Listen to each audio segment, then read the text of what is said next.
অন্যরকম পাঠশালায় তোমাদের স্বাগতম। আমার নাম হচ্ছে সাজ্জাদ হোসেন রোজেন। আমি হচ্ছে ইলেকট্রিক্যাল ডিপার্টমেন্টে আছি, বুয়েটে 15 ব্যাচ। আমরা হচ্ছে কেমিস্ট্রি সেকেন্ড পেপারে অধ্যায় 5 পড়ব, যেটা নাম হচ্ছে অর্থনৈতিক রসায়ন বা ইকোনমিক কেমিস্ট্রি।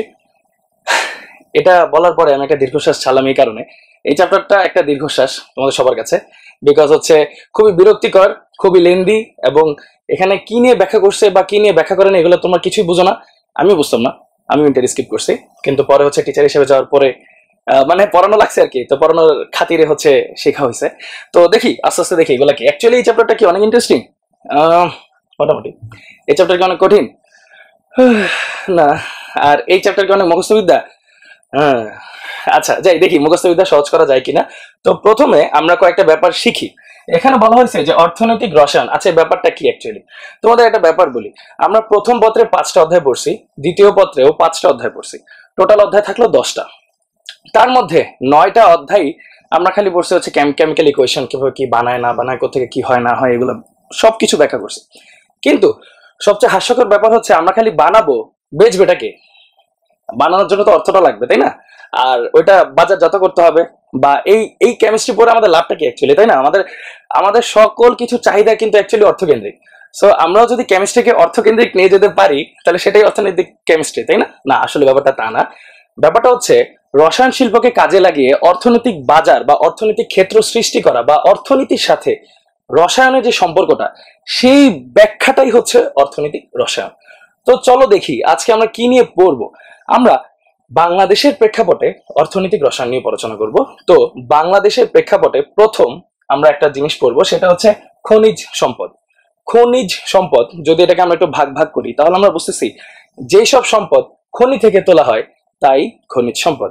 আসলে ভুল, কারণ খনি থেকে কেঁচো পাওয়া যেতে পারে, খনি থেকে পাথরও পাওয়া যেতে পারে, খনি থেকে ইটও পাওয়া যেতে পারে। ইট পাথর দিয়ে তোমার কি হবে জানি না, তবে আমি যদি তুলি আমার মানুষজন আমাকে এটা মারবে।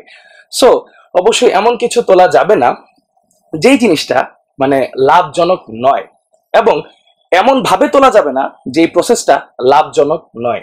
সো আমরা কি বলতে পারছি? আমরা বলতে পারছি যে যেই সকল বস্তুকে খনি থেকে তোলা হবে তার অবশ্যই কি থাকতে হবে, মূল্য থাকতে হবে, এবং বেশ ভালো মূল্য থাকতে হবে, এবং যেভাবে তোলা হবে সেই প্রসেসটা অবশ্যই কি হতে হবে, অনেক লাভজনক হইতে হবে। তাহলেই সেই সম্পদকে, ওই যে যাকে খনি থেকে তোলা হচ্ছে, যে নিজে মূল্যবান এবং যাকে তুলতে খরচ কম হচ্ছে, সেই সম্পদটাকে বলা হয় খনিজ সম্পদ। বাংলাদেশের রেসপেক্টে খনিজ সম্পদ হচ্ছে দুই প্রকার, একটা মানে দুই ধরনের আর কি মেইনলি। একটা হচ্ছে প্রাকৃতিক গ্যাস বা ন্যাচারাল গ্যাস, আর এটা হচ্ছে কয়লা বা কোল। তো এই দুইটার উপর ভিত্তি করে বাংলাদেশের ম্যাক্সিমাম ইন্ডাস্ট্রি গড়ে উঠেছে। বাংলাদেশের বিদ্যুৎ চাহিদা বলো, বাংলাদেশের সকল কিছু এই দুইটা জিনিসের উপর বেস করে গড়ে উঠেছে। সো আমরা বলতে পারি বাংলাদেশের অর্থনীতিতে ওয়ান অফ দ্য মেইন ভূমিকা পালন করতেছে এই দুইটা খনিজ সম্পদ।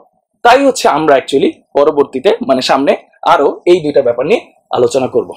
আমরা এখন প্রাকৃতিক গ্যাসের পরিসংখ্যান নিয়ে আলোচনা করব, যে কোথায় কেমন প্রাকৃতিক গ্যাস বা এর মজুদ কি, সরবরাহ কি, এগুলো নিয়ে একটু আলোচনা করব। তো প্রথমে আমরা জেনে নিই যে এখন পর্যন্ত টোটাল বাংলাদেশে 26টি গ্যাস ক্ষেত্র আবিষ্কৃত হয়েছে। তার মধ্যে সক্রিয় কূপ 92টি, মানে হচ্ছে ওই গ্যাস ক্ষেত্রগুলোর মধ্যে কিছু কূপ আছে, মানে যেসব জায়গা থেকে অ্যাকচুয়ালি প্রাকৃতিক গ্যাসটা উত্তোলন করা হয়, এরকম সক্রিয় কূপের সংখ্যা হচ্ছে 92টি। বাংলাদেশে এখন দৈনিক গ্যাসের চাহিদা হচ্ছে 280 কোটি ঘনফুট, কিন্তু চাহিদার বিপরীতে সরবরাহ প্রায় কাছাকাছি 265 কোটি ঘনফুট।